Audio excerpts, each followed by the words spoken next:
How's it going, everyone? King Blacktooth here. I'm still breathing, which is a perfect time to play some more Gwent. So recently CD Projekt Red has been teasing some of the cards that we're going to see in the newest patch to some of the YouTubers and streamers and some of the content creators to be able to share with you. Today's video, I'm going to do a video on each of them, but today's video is about a card which was revealed on Commander's Horn's channel.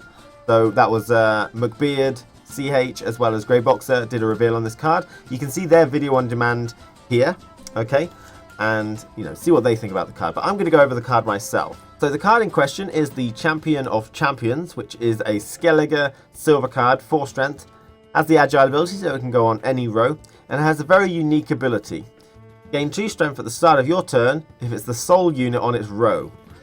Okay, so if it's the only unit on its row, it will gain +2 strength every turn. That's your turn until it's removed or the end of the game. So theoretically, mathematically, it could get up to about 34 just by itself if you manage to keep it on for the entirety of the game. So Adrenaline Rushes seem like it would be really useful with this card. Just as a on base value, Adrenaline Rush with this card, amazingly good. So the first thing we need to look at with this card is generally its strength value. It's 4 strength. Now this is Skellige, so it will be 4, 5 and then 6 in round 1, 2 and 3. Playing it in round 3, unless you've really passed early in the other couple of rounds, it's going to be a lot less efficient. I think this is a card people want to get maximum value in, so they will probably play it in round 1 if they can. But maybe you'll play it in round 2, try and bait some of that removal. It is silver, so Restoration, Sigurdrifa, they could bring it out. Restoration will give it +2 strength, which might make it survive a little bit more. Because in general, it is weak to Manticore's Venom, Owl's Thunder, quite a lot of wounding options as well. If it does get too high, it's going to be green strength. Okay, it's not base strength, it is green. So, Dimeritium Bomb, Dimeritium Shackles, Weather. It is weak to a lot of things, so I think this is going to be a card people want to play. Maybe build a deck with it, but I think it is going to be difficult in the current state where there's a lot of aggression. Okay. But if you can keep it alive, there might be some ways Armor Smiths might do well. You'll have Clear Skies options, no doubt. So you might be able to keep it alive, and then we have to kind of go on to how easy is it to keep it the sole unit on its row. So it can go on any row, it's agile, which is great. Siege row is definitely a row which is going to be very bad, especially if you try and keep this on multiple rounds with Adrenaline Rush. You've got your Priestesses, you've got your Sigdrifas, you've got your War Longships, your Light Longships, a lot of things, Ermion. There's tons of things on the Siege row. It's probably the least likely row that you place this guy on. I think the most likely row is the ranged row. Now, the cards that you generally have to be considerate about is the Clandimon Pirates. I think all Skellige decks seem to have the Clandimon Pirates. Maybe you could replace them with just possibly the First Light. They kind of fill the same role, so maybe you could just do that instead. However, if you're going for a discard deck with the War Longships, Clandimon Pirates are very necessary. But the melee row, I think, is also a very vital one. You could probably get away with not using it. Queen's Guard, Skirmishers, they're all very likely to be on there. Or maybe the Savage Bears and stuff.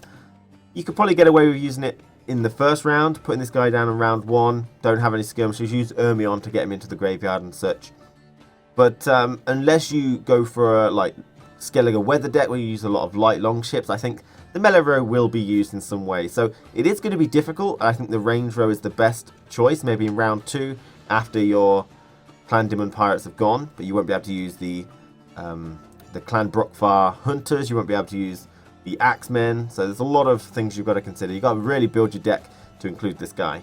So in terms of countering this card, I think ambush cards could do a good job. Now I assume when they're placed face down, it won't actually cancel his ability of being the sole unit, because that's generally how ambush works. They don't count as actually being on the board until they are flipped. So hopefully that is the way it's going to work. So ambush cards will need to be activated before it cancels his ability. So just be mindful if you play Champion of Champions on a particular row, a Scoia'tael player would most likely recognise that you're very unlikely to play more units on that particular row. So, it allows their ambush cards to be used a lot more effective as soon as they see Champion of Champions. And as Skellige, ambush cards, when activated, could really damage you a lot when used correctly. So the best example for a card which could probably counter this is the Dolbuff Arna Sapper. This is a disloyal unit with Agile that doesn't actually get placed face down. Okay, and will wound this guy as well. So that would work, and then if you don't play any special cards, it is still hindering him in some way. Unlikely, you don't see many people taking that particular card recently. So maybe Spies will work. You know, as the Skellige player playing this card, you should know what kind of spies the opponent has available. Northern Realms, they have Prince Dennis, melee row, that one. Monsters, they have Avalak, that's siege. Skellige, they have Udalric, melee, Donna and Burner, ranged, stuff like that. Okay, Camby is also ranged as well, so if you get Camby on this, though, you're probably going to lose. But, okay, so there is some nice strategy. I think it will be difficult to use.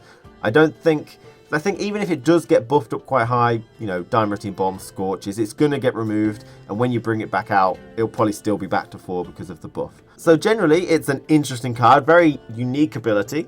Okay, I think it's going to be quite difficult to play. You know, keeping it the sole unit on a row, maybe if you build your deck around it, it's not too difficult, but the vulnerability is probably the main aspect. There's a lot of aggression so far in the game with wounding, you know, weather will just decimate this unit because its buffs seem to be green strength. I think with original strength, it would be way too powerful, and it doesn't say base strength, which it usually does. So, you know, weather will decimate this, Dimerite Bomb and Shackles will decimate this. So it is an epic card as well, so maybe it's good for beginners to craft when they've got less wounding in generally their games. But there might be a strategy for capping your own strength with it, placing the unit next to it yourself, so that when you get it to a reasonable strength, place something next to it and it will just defend something else. You know, reasonable, I like the idea, but that would be very difficult to orchestrate, I think. But a very interesting card, I can't wait to give it a shot. Let me know what you think of the Champion of Champions. And thanks for watching, guys. I'll see you tomorrow for another card reveal. So take care of yourselves. I'll see you tomorrow. Until then, bye-bye.